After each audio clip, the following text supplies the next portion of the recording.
Hello everyone, welcome to our channel. Myself Srishti Agarwal. तो एक बार फिर से स्वागत है आपके अपने चैनल स्कूल राज थ्योरी में, जहां पर हम देख रहे हैं प्रखर गणित कार्य पुस्तिका सत्र 2025-26 की कक्षा 8 के लिए, जिसमें हमने स्टार्ट किया था और देखा था ओसीआर आधारित आधार रेखा मूल्यांकन भाग 1 का सॉल्यूशन। अब देखेंगे आधार रेखा मूल्यांकन भाग 2 का सॉल्यूशन। तो चलिए फटाफट से स्टार्ट करेंगे। सबसे पहले यहाँ पर समझेंगे संख्या ज्ञान की समझ। क्वेश्चन फर्स्ट है, रिक्त स्थानों की पूर्ति कीजिए। आपको दिए गए रिक्त स्थान की पूर्ति करनी है। 27,879, आगे क्या आएगा 80, क्योंकि आगे देखिए 84 तक दे रखा है, तो आपको आ जाएगा 27,880, 27,881, 82, 83, देन 84।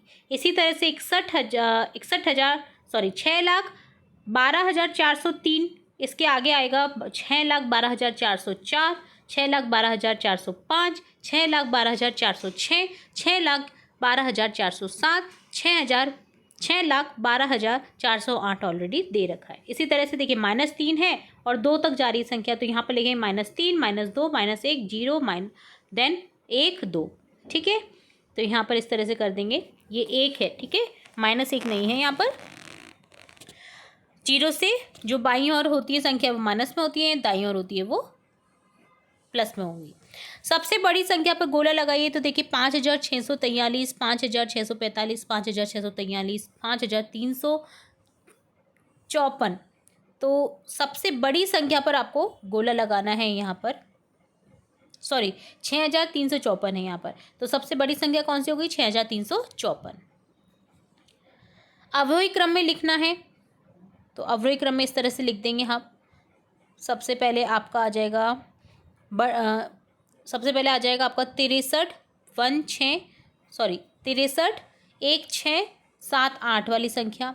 देन आएगी यहाँ पर 37, 16, 74। देन आएगी यहाँ पर 94, 676। ठीक है, तो इस तरह से आपको यहाँ पर लिखना है अवरोही क्रम में।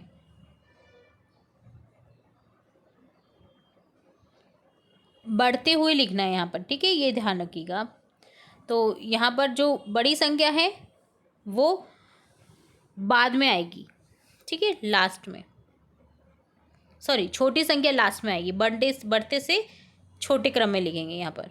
तो 84,676, देन आ जाएगा आपका 94,676, देन आएगा 84,676, देन आएगा। तो यहाँ पर देखिए आपकी बड़ी संख्या ना पहले सबसे पहले ये कौन सी है, 63, 1 6 7 8। ठीक है, क्योंकि ये है इकाई, सैकड़ा, हज़ार, 10,000, लाख, 6,31,678। इसी तरह से नेक्स्ट आएगी 3,71,674। देन आ जाएगी आपकी 94,676। देन आ जाएगी आपकी यहाँ पर 84,676। देन आ जाएगी यहाँ पर जो आपकी 58,679 और लास्ट में आएगी 32,674। ठीक है, तो बढ़ते से घटते क्रम में, तो आपको कन्फ्यूज़न नहीं होना है। आरोही क्रम होता है बढ़ते हुए, ये तो देखा आपने घटते हुए क्रम में, बढ़ते से घटते। अवरोही जिसमें नीचे गिरना है, और आरोही में ऊपर चढ़ना होता है। देखिए आरोही, पर्वतारोही से समझ आइए कि यानी वो पर्वत के ऊपर चढ़ने वाले होते हैं, उनको बोलते हैं पर्वतारोही। तो यहाँ पर देखिए सबसे पहले छोटी संख्या आएगी, देन बढ़ती हुई जाएगी।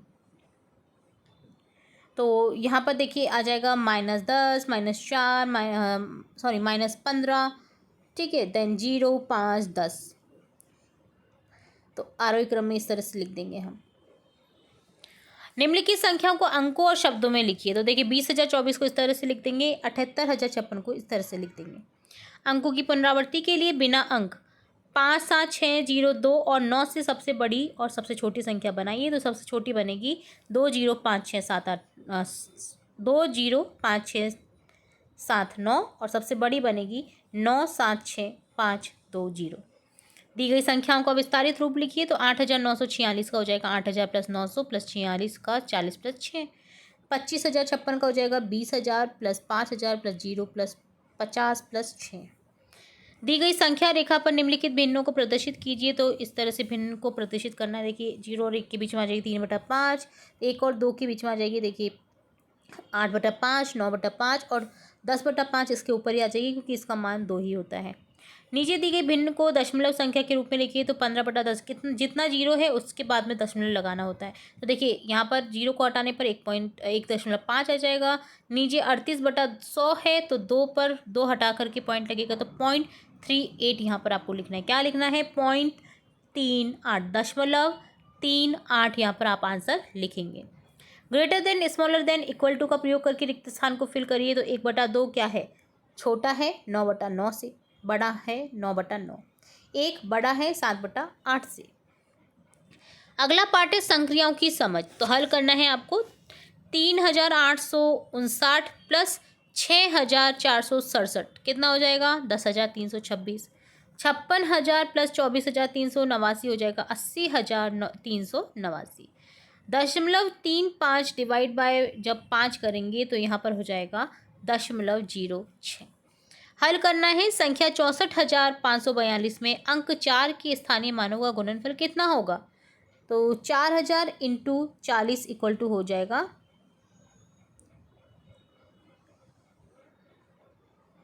1,60,000। ठीक है, तो 4 के स्थानीय मानों का गुणनफल करना है। 4 का स्थानीय मान एक तो है 4000 और एक है 2.5 पे 40। तो 4000 इंटू 40 करेंगे तो 1,60,000 आंसर आ जाएगा। कोटा दशहरे मेले में प्रथम 4 दिनों में क्रमशः 3,089, 3,079, 5,768, 9,014 और 12,306 लोग आए। तो बताइए इन 4 दिनों में मेला देखने कितने लोग आए? तो 30,167 यहाँ पर आंसर लिख देंगे। एक व्यापारी ने 150 टेलीविज़न सेट खरीदने के लिए 8,07,750 रुपये का भुगतान किया। एक टेलीविज़न सेट का मूल्य कितना होगा? तो देखिए यहाँ पर भुगतान किया है इतना और कितने सेट खरीदे 150, तो डिवाइड करेंगे तो आंसर मिलेगा यहाँ पर 5,383.6। हल करना है। 15 के प्रथम 5 गुणज लिखिए। तो 15 के प्रथम 5 गुणज हो जाएंगे 15, 30, 45, 60, 75। 7 और 11 का सबसे छोटा समान गुणज हो जाएगा 77, जिसमें देखिए 7 का भी भाग जाएगा और 11 का भी। 76 और 72 का महत्तम समावर्तक हो जाएगा 36 और 72 का 36। ठीक है, ऐसी कौन सी कॉमन संख्या रहेगी यहाँ पर? 36, जिसमें देखिए 72 का भी भाग जा रहता है। तो 72 2 बार हो जाएगा। ठीक है, 36 को जब हम 2 बार मल्टीप्लाई करेंगे तो 72 आता है। तो यहाँ पर महत्तम समावर्तक हो जाएगा 36, कॉमन संख्या। हल कीजिए। 1/5 प्लस 4/5 इक्वल टू हो जाएगा 1। 2/5 प्लस 1/7 हो जाएगा 19/35। -10 प्लस -2 हो जाएगा -12, क्योंकि माइनस प्लस होता है माइनस। मापन की समझ। हल कीजिए। 2000 ग्राम में कितना होता है? 2 kg। 1000 ग्राम में कितना होता है? 1 kg। तो 2000 ग्राम में कितना हो जाएगा? 2 kg। 6750 ग्राम के ग्राम में बदलेंगे तो कितना हो जाएगा? 6.750 किग्रा। 3.5 किग्रा को ग्राम में बदलेंगे तो 3500 हो जाएगा। हल कीजिए। 5 घंटे 45 मिनट प्लस 7 घंटे 15 मिनट इक्वल टू कितना हो जाएगा? 13 घंटे। देखिए 5 और 7 12 और 45 और 15 को जोड़ दीजिए 60 घंटे। 60 घंटे 1 घंटे के बराबर होता है, 60 मिनट सॉरी, तो 1 घंटे के बराबर होता है। तो यहाँ पर टोटल घंटे हो गए 13 घंटे। यदि 1 मीटर कपड़े का मूल्य ₹57.50 है तो 15 मीटर कपड़े का मूल्य कितना होगा? तो 15 इंटू 57.50 करेंगे तो यहाँ पर हो जाएगा 862.5 रुपये। भिन्न 3/4 को प्रतिशत में बदलिए। तो 3/4 को प्रतिशत में बदलने के लिए मल्टीप्लाई करेंगे हम 100 का, तो आंसर होगा 75%। हल कीजिए। एक ग्वाले के पास 25 लीटर दूध है, उसने 15 लीटर 750 मिलीलीटर दूध बेच दिया। तो बताइए ग्वाले के पास कितना दूध शेष रहा? तो यहाँ पर हो जाएगा 25 माइनस 15.750, 9 लीटर 250 मिलीलीटर। यदि 1 दर्जन केलों का मूल्य 36 रुपये है तो 372 रुपये में कितने से केले आएंगे? तो यहाँ पर हो जाएगा 372 को डिवाइड कर दीजिए 3 से, तो यहाँ पर 1 दर्जन केलों का 36 रुपये। ठीक है, तो यहाँ पर 1 केला इक्वल टू हो जाएगा 36/12, क्योंकि 1 दर्जन में 12 केले होते हैं। तो यहाँ पर हो जाएगा 3। अब देखिए 1 केला बराबर यहाँ पर हो जाएगा ₹3 का एक केला पड़ रहा है, तो 372 रुपये में कितने केले आएंगे? तो यहाँ पर डिवाइड कर देंगे 3 से, तो 124 केले आंसर आ जाएगा। यदि मूलधन 5,000 रुपये है, दर 8% वार्षिक है, समय 3% हो, तो साधारण ब्याज का फॉर्मूला सिंपल लगा दीजिए, मल्टीप्लिकेशन कर देंगे हम। तो यहाँ पर देखिए मूलधन गुना दर गुना समय बटा 100 कर देंगे, तो आंसर आ जाएगा आपके पास में 8 या 24, 5 या 15, 15 थे 120, तो यहाँ पर हो जाएगा 100, 0 से 0 एक 1200 रुपये। ठीक है, आंसर आ जाएगा। नेक्स्ट पार्ट है आधारभूत ज्यामिति की समझ। 12 क्वेश्चन है, सत्य असत्य कथन को छांटना है। वह कौन जो दो समकोण के बराबर होता है? सरल कोण कहलाता है, सत्य है। 180 डिग्री। ठीक है, सरल कोण का मान कितना होता है? 180 डिग्री, जो कि दो समकोण के बराबर है, यानी 90-90 डिग्री के बराबर है। प्रतिवर्ती कोण की माप 360 डिग्री होती है, असत्य। दो पूरक कोणों का योग 180 डिग्री होता है, जी नहीं, तो ये भी असत्य है। अगला क्वेश्चन है, रिक्त स्थानों की पूर्ति करें। 500 रुपये के नोट की आकृति में भुजा एवं कोनों की शीर्ष की संख्या कितनी हो जाएगी? भुजाएं 4 और कोने भी 4। पासे, डाइस जो होता है खेलने का, पासे में कुल पृष्ठ अर्थात फलक और कोने शीर्ष की संख्या लिखिए। तो भुजाएं होंगी 12 और कोना होंगे 8, जो कि घन के बराबर होते हैं। ठीक है, यदि एक त्रिभुज की सभी भुजाएं बराबर है, तो उसके कोण भी क्या होंगे? बराबर होंगे, 60-60 डिग्री के, क्योंकि समबाहु त्रिभुज में प्रत्येक कोण 60 डिग्री का होता है। क्योंकि जो त्रिभुज के ट्राइंगल का जो मान होता है वो होता है 180 डिग्री। हल कीजिए। यहाँ पर देखिए वर्ग दे रखा, आयत दे रखा, ट्राइंगल दे रखा है। तो पहले वर्ग को हल करेंगे, जिसका परिमाप निकालना है। तो यहाँ पर चारों को जोड़ दीजिए, क्या आंसर निकलेगा? 4 गुना भुजा होता है, क्योंकि परिमाप का फॉर्मूला वर्ग के, तो 14 सेंटीमीटर। क्षेत्रफल निकालने का फॉर्मूला क्या होता है? आयत की लंबाई गुना चौड़ाई, तो 6 गुना 3, 3 6 18 सेंटीमीटर स्क्वायर। स्क्वायर में आता है मान क्षेत्रफल का। परिमाप का जो डिजिट दे रखी है उसी में रहता है।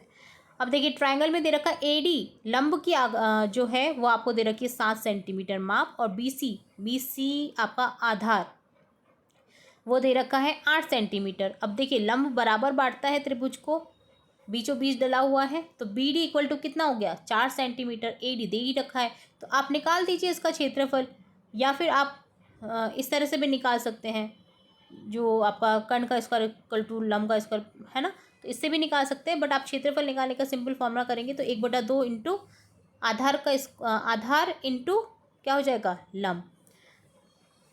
लंब इंटू आधार, तो यहाँ पर हो जाएगा 1/2 गुना 7 गुना 8, तो आंसर मिल जाएगा 28 सेंटीमीटर स्क्वायर।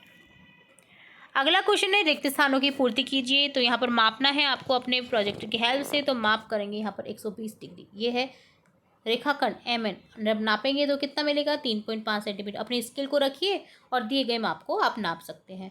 इसी तरह से कौन नापना है आपको चांदी की हेल्प से, तो कौन का प्रकार आपका आ जाएगा 145 डिग्री, जो कि अधिक कौन है। यहाँ पर क्या लिखेंगे? अधिक कौन। 90 डिग्री से अधिक जो कौन होते हैं उन्हें बोला जाता है अधिक कौन। और 180 डिग्री के मान को क्या बोला जाता है? सरल कोण। 90 डिग्री के मान को क्या बोला जाता है? समकोण। 90 डिग्री से कम होता है तो उसे क्या बोला जाता है? न्यून कोण। 16 क्वेश्चन, एक समबाहु त्रिभुज की भुजा 6 सेंटीमीटर है, तो त्रिभुज का परिमाप क्या कीजिए। तो देखिए 6 सेंटीमीटर भुजा दे रखी है। अब आप देखिए समबाहु त्रिभुज है तो उसके कोण भी इक्वल होते हैं और भुजाएं भी इक्वल होती हैं, तो यहाँ पर 6 + 6 + 6 कर देंगे, 18 सेंटीमीटर यहाँ पर परिमाप निकल जाएगा। एक वर्गाकार वस्तु की भुजा 10 सेंटीमीटर है, तो वस्तु का क्षेत्रफल कितना हो जाएगा? 4 गुना भुजा स्क्वायर। 4 गुना भुजा होता है इसका परिमाप। क्षेत्रफल का फॉर्मूला होता है भुजा स्क्वायर, तो 10 गुना 10 कर देंगे, 100 सेंटीमीटर स्क्वायर। एक वृत्त की परिधि कितनी है? 198 सेंटीमीटर। तो वृत्त की त्रिज्या निकाल ली। तो देखिए वृत्त की परिधि 2πr बराबर दे रखा है आपको 198 सेंटीमीटर। पाई की वैल्यू आपको पता ही 22/7 होती है, तो निकालेंगे तो यहाँ पर आ जाएगा 99 सेंटीमीटर त्रिज्या। आंकड़ों का प्रबंधन एवं पैटर्न समझेंगे। संख्याओं को टैली चिन्ह में लिखिए। देखिए टैली चिन्ह आपको पता ही होगा, 4 के बाद में जब 5वां जब हम करते हैं काउंट तो उसे तिरछी लाइन से ड्रॉ कर दिया जाता है। आगे आप वैसे ही टैली मार्क कर सकते हैं। तो यहाँ पर 4 का टैली मार्क तो इस तरह से हो जाएगा, 7 का देखिए 5 तो इस तरह से हो जाएगा और 2 अलग से, 13 का भी 10 अलग से हो जाएगा और 3 अलग से हो जाएंगे। ठीक है, दिए गए पैटर्न को आगे बढ़ाइए। 18, 23, 28, 33। तो देखिए 5 5 बढ़ रहे हैं यहाँ पर। 33 में 5 जोड़ दीजिए 38, 38 में 5 जोड़ दीजिए 43, 8, 16, 24, 32। तो यहाँ पर 8 8 जोड़ रहे हैं, तो 32 में 8 जोड़ेंगे 40, 40 में 8 जोड़ेंगे 48। इसी तरह से 5, 16, 49, 148। आगे क्या आएगा यहाँ पर? देखिए क्या पैटर्न हो रहा है। 5 गुना 3 प्लस 1, 16 गुना 3, 16 थी 48 प्लस 1, 49 गुना 3 प्लस 1, 148, 148 गुना 3 प्लस 1 करेंगे 445, 445 गुना 3 प्लस 1 करेंगे 1336। ठीक है, तो इस तरह से आपको आगे बढ़ाना था। तो पैटर्न किसी भी तरह से मिल सकते हैं आपको। पैटर्न पहचान कर खाली स्थान भरिए। यहाँ पर भी पैटर्न पहचानना है। तो 12, 14 जोड़ा है, यहाँ पर 26 हो गया। तो हम क्या करेंगे, 14 और 16 को भी जोड़ देंगे 30, 16 18 को जोड़ने पर 34, 26 30 को जोड़ने पर 56, 30 34 को जोड़ने पर 64, 56 64 को जोड़ने पर 120 मिलेगा। इसी तरह से देखिए 15 30 38, 23 27 50, 27 19 46। इसी तरह से यहाँ पर 38 50 88, 50 46 96, 96 प्लस 88 184 हो जाएगा। इसी तरह से यहाँ पर 12 13 क्या करा कि 156 आया। इसी तरह से यहाँ पर आपको देखिए मल्टीप्लिकेशन करना है। ठीक है, दूध का व्यवसाय करने वाले कुछ परिवारों में पालतू पशु की संख्या निम्नानुसार है। तो आपको दिए गए क्वेश्चन सॉल्व करने। यदि एक चित्रालेख, तो देखिए, तो आगे हम क्वेश्चन बाद में पढ़ेंगे, पहले ये वाला पढ़ेंगे कि पालतू पशु की संख्या निम्नानुसार है। तो बताइए 2 पशु रखने वाले परिवार की संख्या कितनी होगी। अब 2 पशु जो रख रहे हैं ना, वो 1 2 3 और 4 हैं, 4 परिवार हैं। तो यहाँ पर आंसर लिखेंगे 4, क्योंकि 2 4 बार है। देखिए यदि एक चित्रालेख, ये देखिए इस तरह की जो शेप है, वो एक चित्रालेख शो कर रहा है 10 विद्यार्थी। तो 4 अगर ऐसे दे दिए जाएं तो कितने विद्यार्थी होंगे? 40 विद्यार्थी। प्रथम 5 पूर्ण संख्याओं का माध्य निकालिए। तो जो पूर्ण संख्याएं होती है प्रथम 5 वो होती हैं 0 1 2 3 4। तो इनका जो माध्य निकलेगा वो सभी को जोड़ करके कितनी डिजिट है, यहाँ पर डिवाइड बाई 2 कर देंगे इनको। तो देखिए यहाँ पर 10/2 इक्वल टू हो जाएगा 5। तो ये डन होता है आपका आधार रेखा मूल्यांकन भाग 2 का सॉल्यूशन, जिसमें हमने सभी क्वेश्चन देख लिए हैं। होप सो आपको वीडियो इंपॉर्टेंट लगा होगा। वीडियो इंपॉर्टेंट लगा है तो वीडियो को लाइक करें, अपने फ्रेंड्स के साथ शेयर करें, चैनल को सब्सक्राइब करें, बेल आइकन पर क्लिक करना बिल्कुल नहीं भूलें, ताकि हम नेक्स्ट वर्कशीट जब भी अपलोड करें तुरंत से आपको मिल सके। फिर मिलेंगे नई वीडियो के साथ, तब तक के लिए धन्यवाद।